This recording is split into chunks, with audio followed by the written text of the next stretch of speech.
Alright, let's talk about two more new releases from this year, one of which is brand new and one that I'm kind of playing catch up with. But let's go ahead and start with Where the Crawdads Sing, which is based on this book that's apparently extremely popular that I had no idea was as popular as it is until about, like, a few weeks ago, maybe. And when I got it from the library after it had been on hold, I was told that I had like less than half the time that you usually would because it was in such high demand, which is something that I don't think I had seen before, and if I had, it had been a really long time. So obviously this was a big deal, and I wasn't even sure how old this book was. I heard some people in the theater today talking about how they read it like a couple of years ago or something, because unsurprisingly the theater was packed the first showing of the day.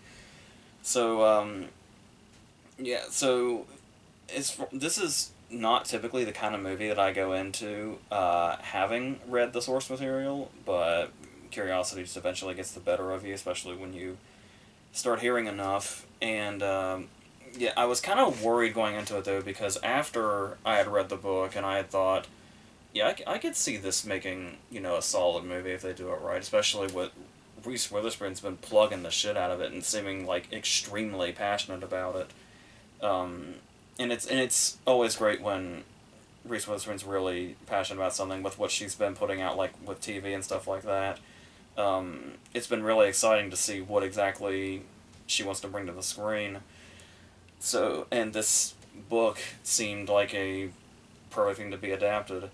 But as far as it being like a direct adaptation, it is one of those things where you can't help but notice th- what works about the adaptation, what doesn't, and it kind of it's one of those things that's kind of hard to see it as just a separate movie because a lot of the problems seem to stem from the fact that sometimes direct, like, cut and paste adaptations might end up hurting something more than being a benefit, even if the source material is good enough as it is. And I was a little worried going in at first because shortly after I'd read the book, I'd noticed that it was still maybe about 5 days before the movie was going to come out, and reviews still weren't out yet. And it's like, for something that had this much buzz around it, and something that's going to be this popular, and has so many people talking about it, and it's already, tracking to do so well, at least in its opening, usually reviews have come out by now. And obviously, there's usually two reasons why they hold back reviews. It's either to avoid spoilers, which is not going to be the case here because everybody knows the source material. So the only other thing is that the reviews are quite negative, and the studio doesn't want that getting out too early. And yeah, sure enough, it came rolling into Rotten Tomatoes with like a 30% or something, which I found surprising because I was just thinking, like, I mean, if you adapt the book fairly well, you should be fine because it's all in the source material. I don't think the book is perfect or anything, but like I was saying, it could easily make a solid movie. Especially with the different aspects it's got going. Like, many different cinematic things are in the book, whether it be a love story, or the way it portrays nature, or the coming-of-age story, and the courtroom drama. All this stuff that have made great movies over the years, and classic movies over the years, and kind of getting it all in one. And it's all here. So going in, the first thing I noticed immediately that they had changed something that is usually the first thing you notice about the book, especially a book like this, is the structure of it. Where obviously we have the main character who we see as a child, and then sort of grow into this character, and then this crime takes place, and this trial happens. But the way the book kind of bounces back and forth in time, where the investigation is happening throughout the book as we're getting the coming of age story and how this girl grew up and became the person that she was, mostly alone. And the movie goes through the whole investigation in like the first 5 minutes. It like does a speed round of all the investigation scenes that are sprinkled throughout the book from beginning to end. that kind of coincide with like as the progression of the story in one era versus another, and it's a very particular structure that the book has, but the movie has its own, and I don't know that it's as effective because talking about the investigation feeling it's like on fast forward basically becomes a theme throughout the movie itself, and once again I don't think it's just that a book has more details, and obviously a movie is going to seem like, a very cut down version of a story that you're adapting from a book, but I mean, the whole movie feels like it's on fast forward to the point that pretty much every other scene just feels like a montage. And it feels like we're not really getting much as far as, like, investment or characters or whatever.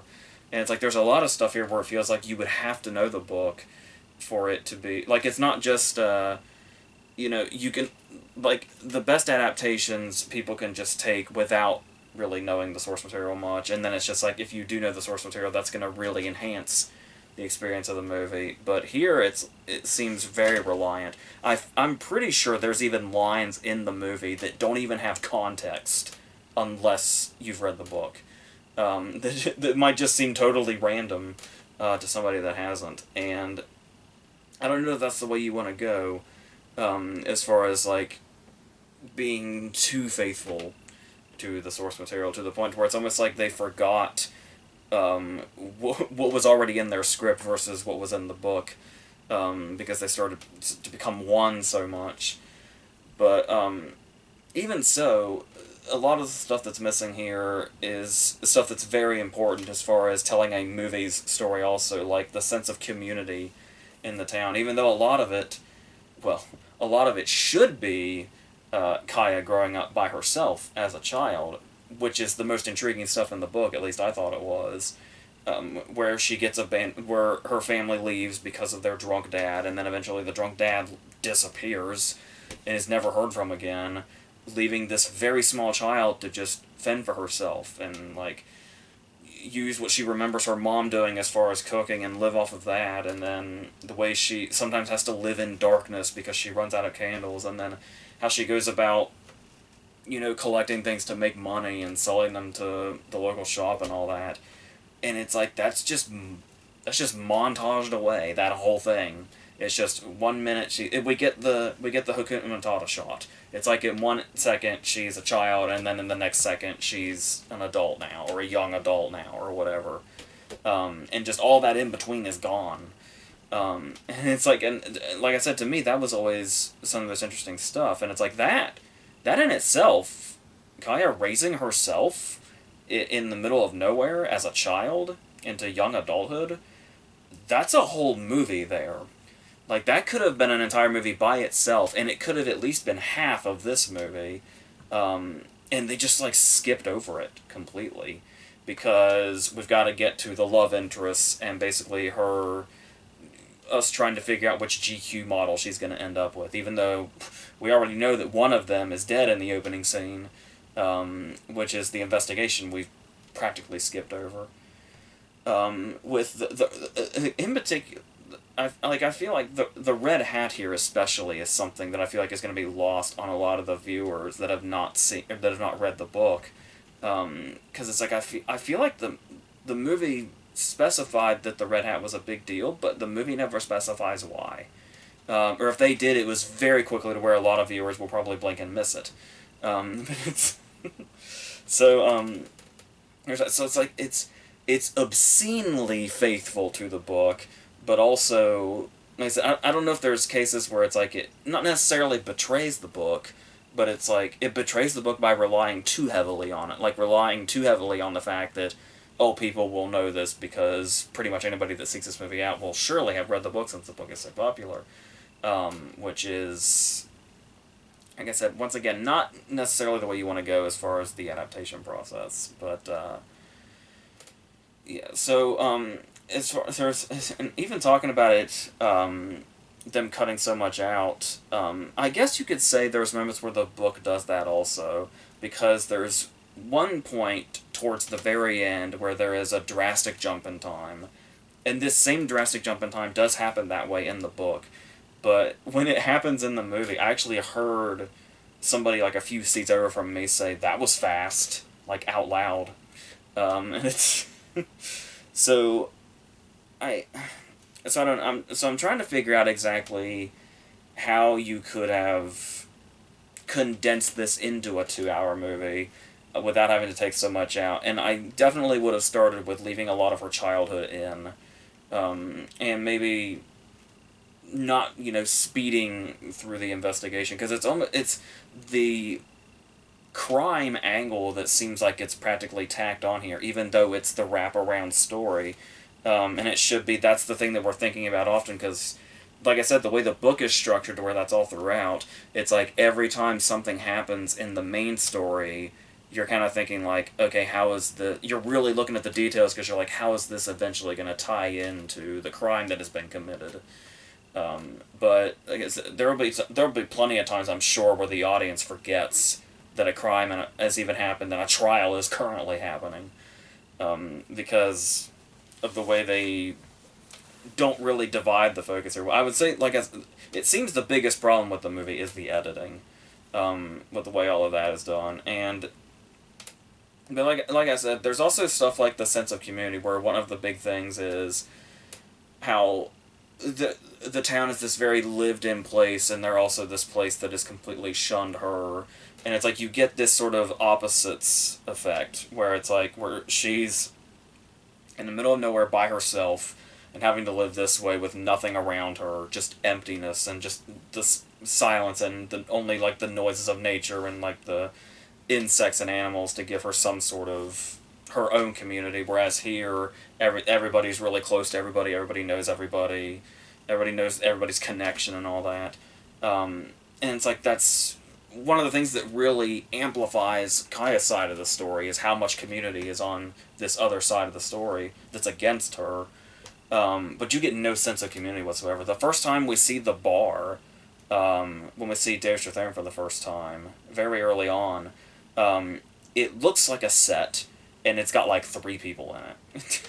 And it's like you don't get the sense at all that this is some lived-in town. And it feels like any time we go actually into town in the movie, we're either just like there's the main street and we're on like one sidewalk with all characters we've seen before, or we're at the store, and that's about it. And you really don't get that sense of community much at all, especially one that's like where it becomes such a big player in the story that this is a community that's against her because they're so close-knit with everybody else. And you just don't really get much of a sense of anything. And it's so that's the thing also, is not showing much of her childhood once her dad disappears. We don't really have the sense of her that we should either, because there is so much weight to this character in the book when we've seen like every step of the way that she went through as a child in order to survive by herself, because she's a really small child to start with to be in this situation, and that says like everything about what this character ends up becoming. And to just skip all that, there's not really the only investment you have to go on is these sort of half-assed love stories with guys where it doesn't matter what these guys do for a living or what era they're in or whatever, they're still going to whip off their shirts and look like they live in a gym. And it's like, and that's what our investment is supposed to be, is what's going on with this love triangle of sorts. And obviously one of the guys is eventually going to be threatening, and it's going to be all Lifetime movie for a while, and that's, the melodrama is going to go up to 11, and that's going to be what our focus is, on this character that we should know inside and out and know the horrible things she's been through. Because here's the thing, is you could say, well, yeah, we get a sense of her character and what she's been through because we see how her dad treated the family and how her family left. But it's like, when we get the stuff with her dad in like that very brief era where he was like good to her and they went fishing and stuff like that and he acted somewhat like a dad, is so small of a window of time in comparison to the time she spent alone raising herself. But we only get one side of that. We get the brief side of that, and we skip what really made her the person she is. And it's like it's just implied, which, like I said, seeing it play out in the book really showed us how big of a factor that is. And like I said, how much that could have just been its own story. But like I said, we had to get to the love triangle because that's more of what the target demographic is comfortable with, I guess. Would be the only thing I can think of. I don't know. So that's what I was talking about as far as the faithfulness of the book. There's also cases where, because it's so faithful, sometimes there'll be little changes that end up becoming jarring because you're so used to, oh, this is exactly what I read in the book, which by the way, has no, it's I felt like also they were so reliant on the book they didn't even really try to liven things up cinematically. Like, it literally just feels like they took the words and just kind of put them on the screen, with not a whole lot of visually telling the story either. They're just letting the source material do all the work, essentially. So when we get to, like, one of those details that's missing from the movie is Jodie's scar. And it's, Jodie's scar, the one that got a whole chapter devoted to it. He just doesn't, and like I said, that's when they get that faithful, those small details are going to start to stand out and almost be distracting because of it. But then it's not like it goes beyond the small details. Obviously, there's still, like, even when you're adapting stuff exactly for the screen, like I was talking about, you still have to find something in between the words and the screen, like actors that have chemistry, for instance. Like, Daisy Edgar-Jones obviously is playing Kaya, and she was so good earlier this year in Fresh.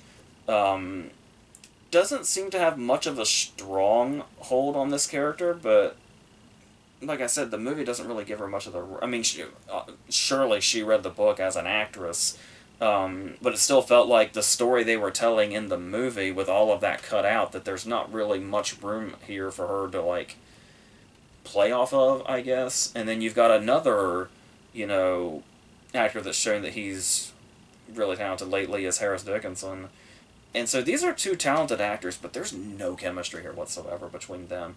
And it's like, I guess you could say maybe there's not meant to be chemistry because ultimately it's more of, I was not really quite sure in the book either. In the book, it's really, really abrupt when she just suddenly gravitates towards Chase. But I'm assuming we can take that as she had just had her heart broken by Tate and stuff like that. But at the same time, the book spends a lot of time talking about how when Tate broke her heart, she put up all the walls and, like, got really, really guarded. But then Chase just materializes, and it's like, well, it's this now. But that could also be her being young and just discover the feelings that she had with Tate, or feelings that she just discovered that she could have, and she's almost still not quite sure what they even are. So Chase was like maybe a further direction into that. Even the book wasn't really clear on that. And so obviously the movie's not going to be. The movie's just going to be, oh, here's another dude, and we're going to do a love triangle thing because that's what we do. That's what plots are when we don't have anything else going for us. We have plenty going for us, we're just choosing to skip over it for the more basic stuff that everybody knows, that has no surprises waiting whatsoever. So, I mean, the way. You could say there's reveals in this, sure, as there are in the book. There's actually one big reveal in the book that's not something the movie even goes into. They just left that out entirely. But there's also reveals here. And not just, like, story, like, turns or anything like that, but just, like characters dying off screen. There's a couple of characters that die off screen, and the reveals are so, well, this happened. And it's like, and they're really, there's real weight to them in the book, even though they're done in the same way. It's just a character informing another character that something has happened. But in the movie, there's just no way whatsoever, because once again, we're just speeding through everything. There's one point where we don't even get the point where she's informed. We just have 5 seconds of her outside of a funeral. For a pretty major character that had a huge impact on her life. just that quickly. And it's like, that's the way most of the reveals land, just with nothingness in it. And it's... So that's... So you can see where the problem's here, as far as this whole thing of everything in this movie basically feels like a montage at the end of the day. Also, another thing that I noticed, which is... And I was trying to figure out how to word this, but... because the movie is obviously a drama. But I couldn't help but notice, I think especially because the theater was full, do you ever notice, even in the most dramatic of movies, well, not the most dramatic, but like, you know, a typical drama, there's still going to be these moments where, like, every now and then there's a sense of humor, where, like, you know, if you just go see a regular drama, there may be at least 2 or 3 scenes that get kind of a bit of a laugh out of the audience to kind of break a little bit of tension or just have those light moments. It's usually something that, you know, shows off a character well, too. If it's like a really well-delivered moment, it'll make a character more likable or whatever. And I couldn't help but notice that this movie is completely devoid of anything like that whatsoever. Like I said, you can go into any movie. You can go into a horror movie, an action movie, a drama, a romance movie. And if you're in a full theater, in any movie, no matter what the genre is, there's going to be at least a moment where, like 1 or 2 moments where the audience gets a laugh at some point.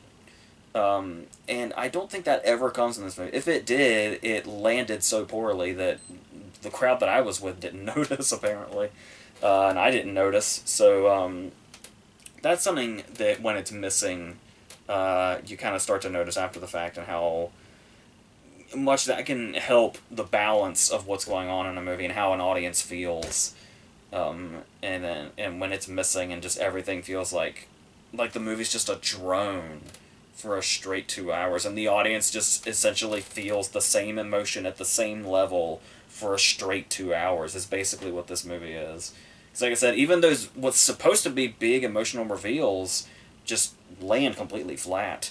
And there's no weight to anything. And then eventually we're just stuck with the courtroom drama, which is pretty half-assed.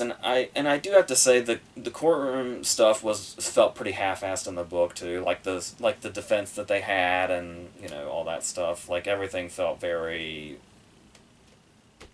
Yeah, like neither side in this case was really that convincing, based on the evidence that we're given here. But like I said, that's what the investigation leading up to it was probably the more interesting stuff, which is unfortunate, like I said, that we blow by that in the first 5 minutes of the movie completely. So I don't know. So it's not like a terrible movie or anything, and it's, like I said, it's a big example of how sometimes adaptations can be too loyal, and it's just an absolute just middle ground of a movie where you don't really feel much of anything for anybody. And like I said, the best chance you have is if you read the source material, but even then, all you might realize is, oh, this was so much more hard-hitting before. And it has nothing to do with knowing what happens beforehand.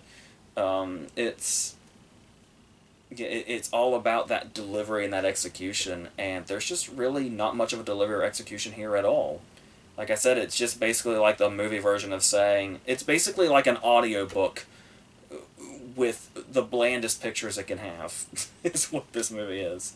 So, with, like I said, but it's on fast forward a lot of the time too, so yeah. So there's where you can see where it's like, oh, the book is pretty solid. How does it, you know, like, how are the reviews so low if it's a pretty much direct adaptation? There's plenty of ways that can happen, as you can tell. So, yeah, so it's just a movie that exists now, and it's there in all of its blandness, which is unfortunate, because this probably could have been something really great. Now, I was saying, if you look at all this stuff, and like I said, with the stuff that Witherspoon is doing to put it out there, the people involved in this seem so passionate, and just are passionate people. So I don't know. Like I said, it might all be in the editing at the end of the day, is what the problem is. So if you wanted a lesson on exactly how important editors are, this could be one of those.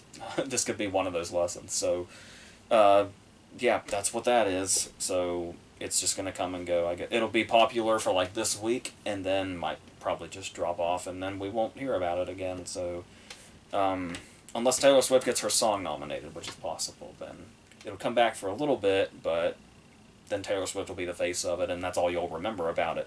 And she's not even in the movie, so just her song is. So, yeah, I think that tells you everything. So, let's go on to Watcher, which is a movie I kept seeing pop up for a bit. Like, it started at Sundance, I think. And then I kept seeing people kind of bring it up here and there, and I would see, like, the poster around here and there. But I didn't really pay it too much mind, because I didn't really know what it was. When it's actually pretty self-explanatory. It's another sort of Rear Window kind of thing, Hitchcockian kind of thing. But it is one of those movies, though, where I would say it's a good movie. It's very well made and very well done. But you'll also spend the whole movie counting all the influences and the other movies that you recognize. It's one of those as well. So, but it does kind of manage to find a middle ground there to where it doesn't take too much away from the movie, where you can say, like, oh, that's definitely Hitchcock, or oh, that's definitely Polanski. But the movie still has enough of a concept here that it's executing well enough. It has performances that are good enough. That it's still kind of pulling you in on its own merit, too, as it goes along. Even if it is very, very heavy on the influences. Some of them are probably even totally unintentional. Like, the opening shots here of, like, all the windows on the buildings was giving me vibes of, like, those shots from the new Candyman. Felt like it had very similar shots. And we're kind of setting up a similar sort of tone of dread just by looking at, a whole slew of windows. Not to mention, as I've mentioned many times before, when we're talking horror movies, or thrillers even, windows are one of the things that just completely terrifies me. They're just the concept of them, where it makes where there's the outside world and then you're visible to that outside world in some way. There's a very vulnerable thing about that. And talking about the Rear Window scenario, where Rear Window kind of turned that around, where it's like, we as the protagonists, from Jimmy Stewart's perspective, are the ones that are kind of looking in and kind of having that voyeuristic sort of creepy vibe, before it starts getting turned around. And so, as I was thinking watching this movie, there's that shot in Rear Window that I love, where I think it's the first time we really start to notice that Jimmy Stewart is also being watched. So there's the shot where Raymond Burr's sitting completely in the dark, and the only thing that you can see is his cigarette lighting up, and he's facing the direction of Jimmy Stewart. And so I was thinking throughout this whole movie is basically a feature-length version of that cigarette shot in Rear Window, basically. Where we have Maika Monroe, who obviously has been in horror territory before with It Follows, is in this new place, in this new country, seemingly completely out of place. She doesn't speak the language, gets lost very easily. So everything's already disorienting, and then sure enough, she'll be standing here at the window looking out at all these other windows, and here's a dude up here. Here's a silhouette up here, the same silhouette every time, seemingly looking in her direction, just standing there and looking in her direction, unbroken, for long periods of time. And it's very, very creepy and very, very effective. And one of the things that I think really helps this a lot, that you don't see in a lot of other movies like this, is the way the shots in this movie linger. Like, there are times where we're looking at her and she's looking up at this window, and then we get a shot from her point of view of the silhouette in the window looking down at her. And there are times where it lingers on the silhouette, and then just when you think it's about time to cut back to her, it just stays on the silhouette of the guy watching her for uncomfortable amounts of time, and it really it really drives home how well executed this is, despite being familiar territory. But it's like, this is a key example of how you can take familiar territory and kind of amp it up a little bit and make it your own, and this is what this movie does well. Like I said, you can see every beat around the corner, and you can see, like, all the different influences. But there's still, like, every other scene has something in it that might send a bit of a chill down your spine, and that's what we're here for. That's what we're looking for.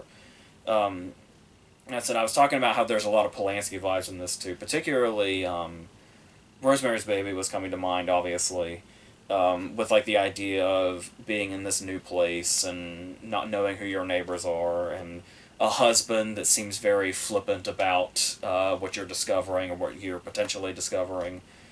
There's even a scene where they like come home and their building has like police outside of it that looks an awful lot like, you know, one of those early scenes in Rosemary's Baby when the girl she meets in the laundry room dies. So stuff like that, like I said, but like it still doesn't really matter at the end of the day, because it doesn't feel too reliant on them. It just has an influence and then it builds off it, which is the important thing here. Another thing they do really well as far as the making her feel sort of disoriented and like she's completely out of place is a lot of people are speaking to her or attempting to speak to her in their language that she doesn't understand, and there's no subtitles. And I really, really love that choice, because that really kind of puts us in the same position as her, and that sort of disorienting feel of not knowing exactly what's going on, especially when like a character's speaking to you frantically, which happens a lot, and just have no idea what's going on or what the problem is exactly. And this is all just build up to what is actually going on in the plot. Like, this is just, like, lead-in stuff of characters that are just sort of side characters, or characters we only see, like, once.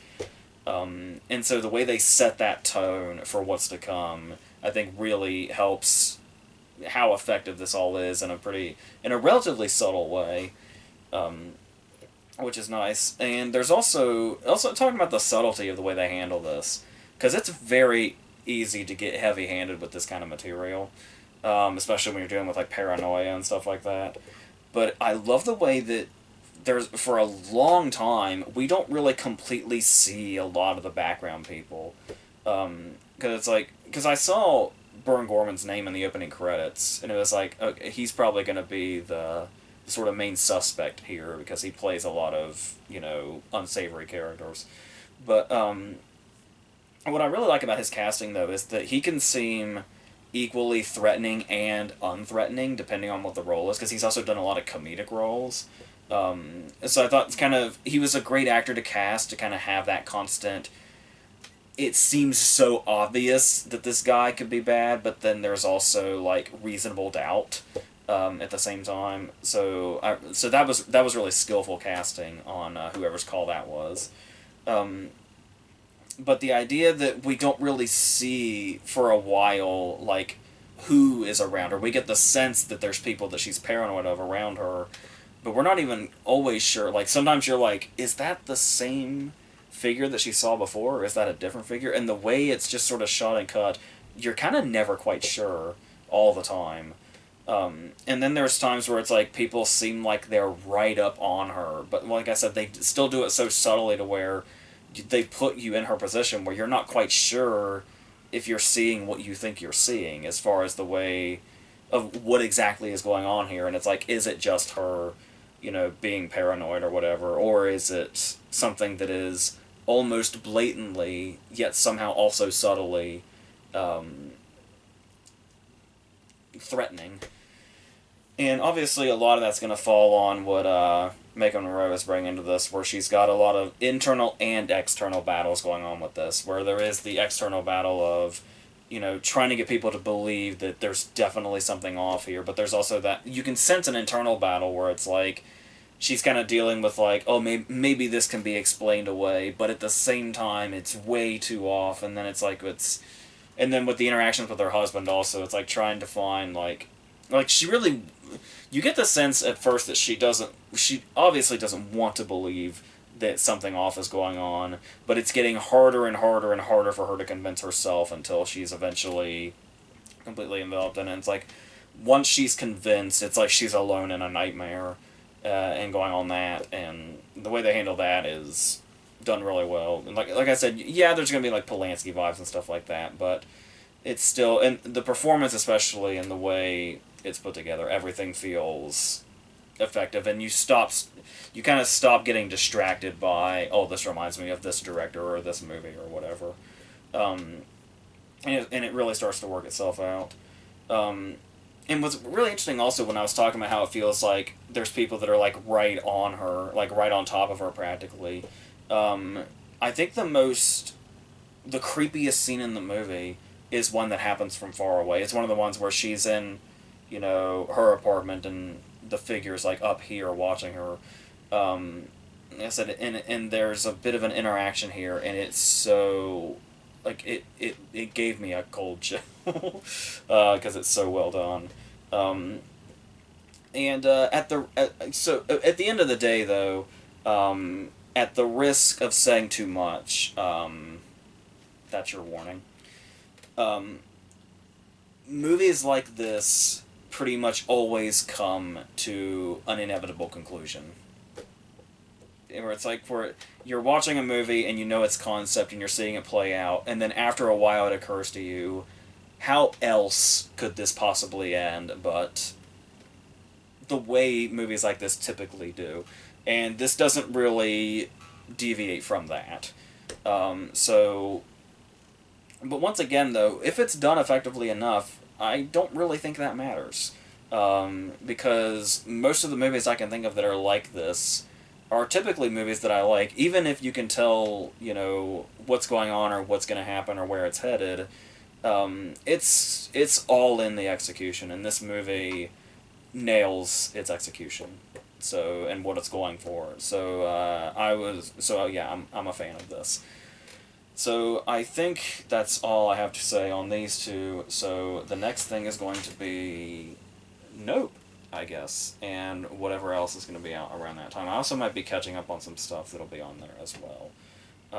So I was initially going to do a video that was like 10 movies at once, just in quick succession, but I think I'm going to place those in, like, pair them up with other movies that are coming out, and just kind of roll them out that way, we'll say. So, yeah, so in the meantime, we've got all the stuff we usually have. We're, about a week and a half away from our next gathering, like the movie club and the Q&As and stuff like that. And awards videos will be coming in a little over a month, which is insane. So all that stuff, and then whatever, Owen and Ashley have going on. So, yeah, I guess I'll leave this at this. So whatever of those things is next, that's it.